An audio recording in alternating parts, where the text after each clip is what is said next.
Matthew chapter 10. Again, I used the prompt Matthew chapter 10, and it was input into the Google Gemini custom bot that I described in the preface video.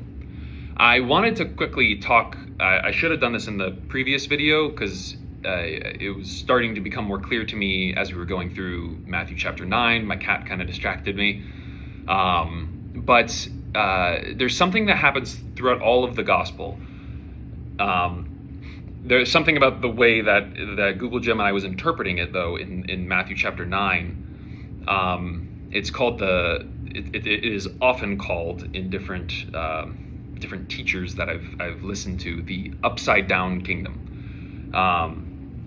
You might also hear like Jesus, kind of taking every norm and turning it 180 degrees, or like throughout the Sermon on the Mount, he would say something that is completely contrary to what you would expect. Like if you want to, this isn't in the Sermon on the Mount exactly, but a simple example would be, if you want to win a fight, don't fight back.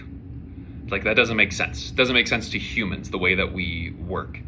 I guess that's kind of turning the other cheek. It's not exactly not fighting back, but to simplify it, Jesus said a lot of things that are like literally 180 degrees against like our instincts, and this is what I have often heard described as the upside down kingdom idea, that the first shall be last and the last shall be first, and the king is the one that serves and gives up his life. Everything is kind of backwards, and this has really stuck with me, especially when I had my long stint going through the Sermon on the Mount really, really deeply. It really became ingrained to me that this world is the manifestation of human choice in this world is extremely different, and even often, maybe always, I don't know, often 180 degrees to what God knows is right. And then this immediately starts tracking back to the first page of the Bible, with the tree of the knowledge of good and evil.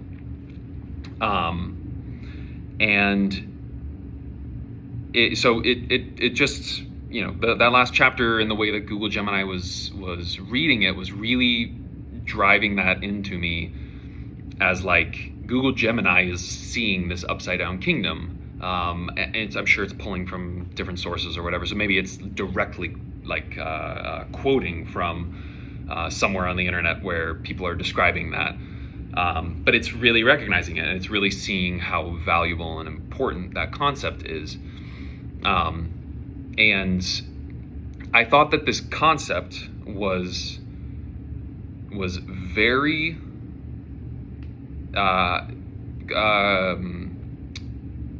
it was not without its controversy, but it was very well exemplified in like a modern context in a Netflix show called Messiah. I highly recommend the show. I really liked it. It was made like right as COVID started, or like right as COVID started, they were trying to get a second season, and then they lost funding, and I think it was super controversial, and the combination of all that stuff meant that they never kept going with it. However, I highly recommend that show, if for no other reason than it provides. I'm not interested in accuracy of second coming, or people that get all into like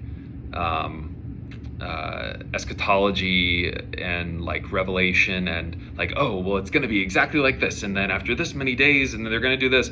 I think it's all nonsense. I think it's stupid, and I think it's not at all what Jesus wanted us to do or focus on. It had nothing to do with it. Nothing. But that seems to be what a lot of Christians that I've known in my life, that's all they care about, is that stuff. They don't care about the kingdom of God. They don't care about anything Jesus said. They just care about like a little bit of what Paul said that helps to reinforce a lot of hateful behavior, and they care about the revelation of John. I am a lover of the gospel, and I try to understand the rest. I praise the gospel, and I try to understand the rest, because I think the rest has a lot of value. But more to show you that we choose our own reality, we choose our own faith, we choose our own beliefs. None of it is like complete hard truth that we can just prove and everything. Again, I talked about this before. It goes against the entire idea of faith. You have to put your faith in something. You have to put it into something. It's not just, it is real. You are putting it in there. Anyway, that show, Messiah, fantastic show. Essentially, it's a guy in Syria who starts getting famous because he's doing these miracles and stuff, and then he's like appearing all over the world, and he's doing miracles, but oh wait, the CIA is kind of tracking, like, wait, did he actually take a plane over there, and that's how he got there, and they erased the tape in this thing, and that's why it looked like he disappeared, but then you can't explain this part. And there's a lot, it's like a constant tension throughout the entire season of they're building him up as like, it's like he's for real, this is really it. And he starts developing like a worldwide following, millions and millions of people. And the way he acts is so convincing of what you would expect like Jesus to act like in the modern day. And the things that he says, which that's the most important thing. I think the show's cool. I think it does a really good job of like constantly keeping you on like, oh shoot, he really is the Messiah. And then, oh wait, no, maybe he's not, because they just showed that this and this didn't match up, and maybe they actually have him as a fraud. Oh wait, but how do they explain that? Oh, but then he's not. And they keep going back and forth in a very similar way that Jesus is portrayed here by the Pharisees and everyone around him that says, how could he do this? Or there's just the constant doubt as to who Jesus is, which is portrayed for us in the Gospels. The Gospels didn't just say, this is God, bow down and worship him. The Gospels gave us a very confusing story and a strange picture of what we call God. And I think it's extremely important that the Gospels did this for us, because they created a story that not only helps us to develop a deep enough understanding and respect for what this God is, but it also portrays the truth of the matter, which is we have no idea what this God is. We humans have no idea, but apparently we are important to this God. And the story of the gospel is how we know that we are important. And in that show, Messiah, they do a very good job of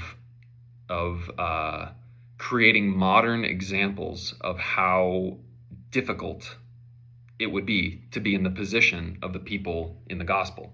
All the apostles, all of the people in the crowds, the disciples, the Pharisees, the Romans. It would be very difficult to be in their shoes. And we don't think about that strongly enough until you get something like that show where, spoiler alert, skip ahead if you want to watch the show. For instance, he's brought in front of the President of the United States, like with a bag over his head. He's like captured in the middle of the night because he's creating a bunch of unrest in the country. They pull the bag off his head, and it's him and the president. And the president is trying to be like a hardline guy, and the president is Mormon, and the Messiah reaches out to his Mormon faith and starts to kind of challenge him on his more hawkish war tendencies or whatever. And he starts to see that he's kind of breaking the president's veneer of strength. And he says, like, do you want to praise your God? And then he says, withdraw every single troop, every single foreign troop in the United States military, and bring them back home from every single base everywhere in the world. Take every troop out of every war, every conflict zone, every base, and bring them back home. And if you heard that, you would say, like, that's ridiculous. But You see in the show that the president gets really affected by that, and he's kind of trying to figure it out. And maybe he's actually considering it. But you would think if this is God, of course we would do what he says. We wouldn't think twice about it. Of course we would withdraw every soldier from every base in the world. Would you? If you were the president, you could say it all day long, but until that decision is put in front of you, ask anybody today.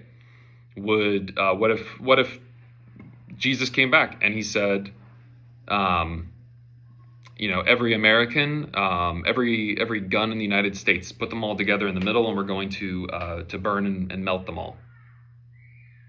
And that's what your God commands of you. Would you do it? It seems to be like something Jesus probably would have said, but would you do it? Or would you choose from the knowledge of good and evil for yourself? That's the whole predicament. So, Matthew chapter 10. In Matthew chapter 10, Jesus moves from doing the ministry to duplicating the ministry. He calls his 12 disciples, gives them his authority, and sends them out on their first independent internship. However, this isn't a graduation party. It's a sobering war briefing. He warns them that the message of the kingdom will be met with both radical hospitality and violent rejection. Part 1, who was Jesus? Matthew 10 reveals Jesus as the source of divine authority and the sovereign commander. The delegator of power. In verse 1, Jesus gives them authority over impure spirits and to heal diseases. He isn't just a miracle worker. He is the one who owns the power and can distribute it to others. The divider of history.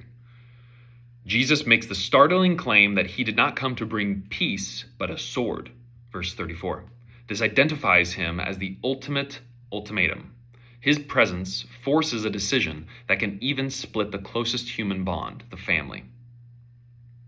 The worthy one. He declares that anyone who loves their father or mother more than him is not worthy of him. Verse 37. Only God can rightfully demand such total singular allegiance. Part 2. What was his mission? Jesus' mission in this chapter is the strategic expansion of the kingdom and the warning of the cross. To the lost sheep of Israel. Initially, his mission is targeted, verse 5 through 6. He is fulfilling the promise to the covenant people first, showing that God is faithful to his word before the mission expands to the Gentiles. Proclaiming the kingdom through service. The mission is summarized in verse 7 through 8. As you go, proclaim this message. The kingdom of heaven has come near. Heal the sick, raise the dead, cleanse those who have leprosy, drive out demons. The words must be backed by kingdom deeds. The introduction of the cross. For the first time in Matthew, Jesus mentions the cross. Verse 38. His mission is not a march to a palace, but a journey to an execution stake. And he invites his followers to join him. Part 3. How should Christians engage with the world today? Matthew 10 provides a manual for courageous vulnerability. Shrewd and innocent. Jesus tells his followers to be shrewd as snakes and innocent as doves. Verse 16. Engaging the world requires a high IQ, discerning the dangers of the systems we live in, and a high MQ, moral quotient, refusing to use the world's dirty tactics to win. The worthy home. Christians are to look for worthy people. Verse 11. Those open to the peace of God, and invest there. But they are also taught to shake the dust off their feet, verse 14, when rejected. This teaches a healthy boundary. We offer the truth, but we do not force it or beg for its acceptance. Fearlessness towards man. Jesus repeatedly says, "Do not be afraid." Verse 26, 28, 31. Engagement is based on the reality that while men can kill the body, only God holds the soul. Part 4, Modern America exemplifying Jesus. An example of this is found in whistleblowers and public integrity officers who are also people of faith.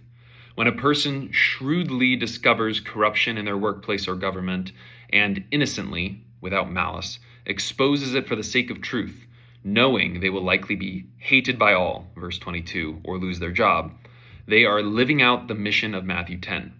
They are choosing the sword of truth over the false peace of complicity. Another example is the street pastor or underground missionary who goes into dangerous areas with nothing but a message of peace and a hand to help, relying entirely on the hospitality of the neighborhood. Part 5, Modern America, the antithesis. The antithesis is found in people-pleasing religion and the safety-first gospel, seeking human approval. When churches or Christian leaders edit the message of Jesus to ensure that they are never hated or to avoid any sword in the family, they are the antithesis of this chapter. They prioritize social harmony over kingdom truth. The avoidance of sacrifice. Much of modern American Christianity is built on seeking comfort and security. However, Jesus says, "Whomever finds their life will lose it, and whoever loses their life for my sake will find it," verse 39. When we use our faith as a tool for self-actualization or safety rather than a call to take up the cross, we are walking in the opposite direction of the 12. Fear of the cancel. We often fear those who can kill the reputation more than we fear God. The antithesis is a life lived in fear of public opinion rather than in the secret fear reverence of the Father who counts the hairs on our heads.